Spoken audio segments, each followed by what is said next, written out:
بسم اللہ الرحمن الرحیم۔ معزز خواتین و حضرات، السلام علیکم ورحمۃ اللہ وبرکاتہ۔ نکاح کے دوران خطبہ، اس کی حیثیت کیا ہے؟ ویسے تو آپ سابقہ حدیث مبارکہ میں یہ سماعت فرما چکے ہیں، لیکن یہاں اس کا خاص طور پر ذکر ہوگا۔ مشکات المصابیح کتاب النکاح باب ہے نکاح کا خطبہ اور شرائط وغیرہ کے حوالے سے 3165ویں حدیث کتاب میں ہے اور 11ویں باب میں ہے۔ الفاظ سماعت فرمائیے گا۔ وعن ابی ہریرہ رضی اللہ تعالی عنہ قال قال رسول اللہ صلی اللہ علیہ وسلم کل خطبۃ لیس فیہا تشہد فہی کالید الجذماء، رواہ الترمذی۔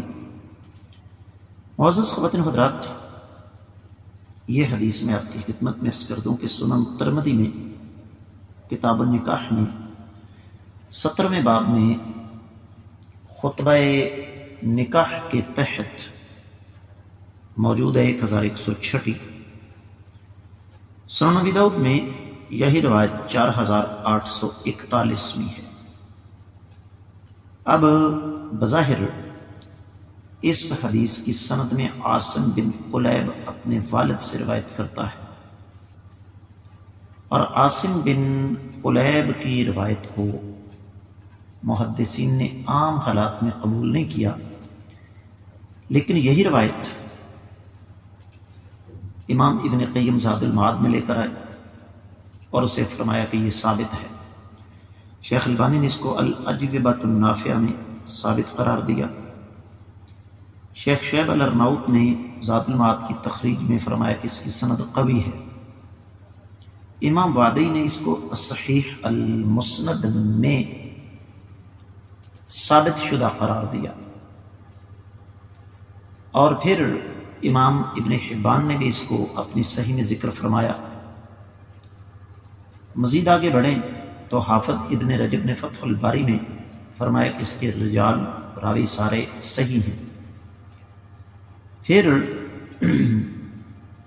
شیخ البانی رحمہ اللہ اس کو سلسلہ حدیث صحیحہ میں لے کر آئے 169ویں روایت کے تحت، اور اس کو 4 سے 5 مقامات پر صحیح قرار دیا۔ شیخ شعیب الارناؤط نے سنن ابی داؤد کی تخریج کرتے ہوئے اس کو صحیح قرار دیا۔ امام ابن الملقن نے تحفۃ المحتاج میں فرمایا یہ حدیث یا صحیح ہے یا حسن ہے۔ تو حاصل کلام یہ ہے کہ یہ روایت سند کے اعتبار سے قابل حجت ہے۔ ترجمہ میں کر دیتا ہوں۔ سیدنا ابو ہریرہ رضی اللہ تعالیٰ عنہ سے روایت ہے کہ نبی کریم صلی اللہ علیہ وسلم نے ارشاد فرمایا، ہر وہ خطبہ جس میں تشہد کا ذکر نہیں، وہ خطبہ کٹے ہوئے ہاتھ کی مانند ہے۔ تو اس سے پتہ کیا چلا کہ جب بھی کوئی خطبہ دیا جائے اس میں 2 چیزوں کا تذکرہ لازمی ہے۔ ایک، اللہ تعالیٰ کی توحید، اللہ کی وحدانیت کی شہادت اور گواہی، اور دوسری امام الانبیاء محمد رسول اللہ صلی اللہ علیہ وآلہ وسلم کی رسالت کی گواہی۔ اگر کسی بھی خطبے میں یہ دونوں چیزیں شامل نہیں ہیں تو آقا علیہ الصلوۃ والسلام کے فرمان ذیشان کے مطابق یہ خطبہ یوں سمجھ لیجئے کہ کٹے ہوئے ہاتھ کی طرح ہے، یعنی اس کی کوئی حیثیت، کوئی اوقات نہیں۔ لہذا کوئی بھی خطبہ دیا جائے، بے شک نکاح کا کیوں نہ ہو، اس میں ان دونوں شہادتوں کا ضرور اہتمام کرنا چاہیے۔ میں امید کرتا ہوں کہ آپ کو یہ حدیث اچھی طرح سمجھ آ گئی ہوگی۔ آپ لوگوں سے حسب معمول گزارش کروں گا کہ جہاں تک ہو سکے اس بات کو صدقہ جاریہ سمجھ کر ہر فورم پر نشر کریں۔